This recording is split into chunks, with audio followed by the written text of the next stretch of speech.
Би энэс авч өгсөн бэ. Нийтмэшний шинэ цагаан цэвэрхэн харилцаалаар энийг өргөдөж байна. Бүрдээс тав хүн үнэхээр баярлалаа. Алаа. Маш их баярлалаа. Жүжигчийн хаан цугаа жүжигчийн код үчиг таны дүү гэсэн. Бүжиглээрээ.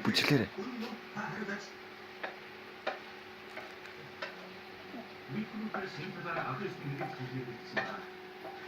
Тэгвэл өөрөөр асуултын хариултыг авчихна.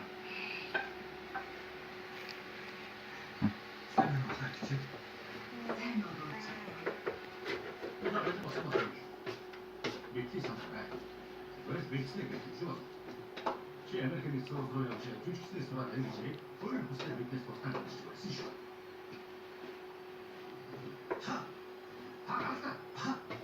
Ээжээ нэскот гаргаж ирсэн. Энэ нэскот биш. Би 6 жилийн дараа Солонгост ирж байна шүү дээ. Бүр гэртээ чи хурц амжаагүй юу? Чиний амьдрах газар бол чиний. Энэ газар биш. Уцаад яв. Хэрвээ чи жүжигчний ажлаа өргөжлүүлнэ гэдгийг тодорхой. Мишка. Сурвалжлагчид хоргоохоо байлаа. Хой. Бизнес эрхлэхээс илүү жүжиглэхдээ анхаарна гэвэл хэд юу гэх вэ дээ? Тодорхой. За, жүжигчин кодор чи бол миний төрсөн гэдэг дөнгөж одоо зарж байгаа гүйцэтгэж шүү.